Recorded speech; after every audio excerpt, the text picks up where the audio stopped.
Road पिकमा कालो दिन, निम्स दाई सहित नेपाली टोली र अन्तर्राष्ट्रिय आरोहीहरूको दुःखद अन्त्य।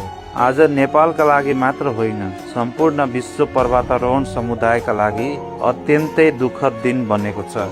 पाकिस्तानको काराकोरम पर्वत श्रृङ्खलामा रहेको विश्वको 12औं अग्लो हिमाल ब्रोड पिक आरोहणका क्रममा आएको भीषण हिम पहिरोमा परेर नेपाली टोलीका 6 सदस्य सहित अन्तर्राष्ट्रिय आरोहीहरूको निधन भएको पुष्टि भएको छ। यस दुर्घटनाले नेपालले आफ्ना साहसी हिमाल पुत्रहरू गुमाएको छ भने आफ्ना उत्कृष्ट आरोहीहरू गुमाएको छ।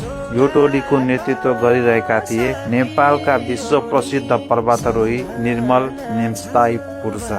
उनी केवल एउटा सफल आरोही मात्र थिएनन्, उनी एउटा प्रेरणाका स्रोत थिए, उनी एउटा साहसको प्रतीक थिए। सन् 2019मा विश्वका 14वटा 8000 मिटर भन्दा अग्ला हिमाल केवल 6 महिना 6 दिनमै आरोहण गर्दै उनले इतिहास रचेका थिए। त्यसपछि विश्वले उनलाई एउटा नामले चिनियो, निम्सदाई। नेटफ्लिक्सको 14 पिक्स नथिङ इज इम्पोसिबलले उनको सङ्घर्ष, नेतृत्व र आत्मविश्वासलाई संसारभर पुर्यायो। तर यसपटक नियतिले फरक निर्णय गर्यो।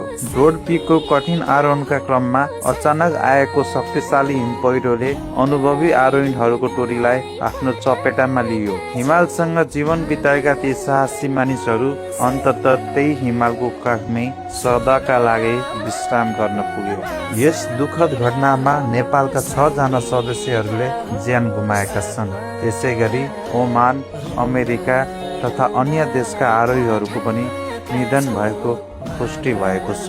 उनीहरू सबै एउटा सपना लिएर हिमालतर्फ उक्लिएका थिए, शिखर छुन। तर नियतिले उनीहरूलाई कहिल्यै नफर्किने यात्रामा पठायो।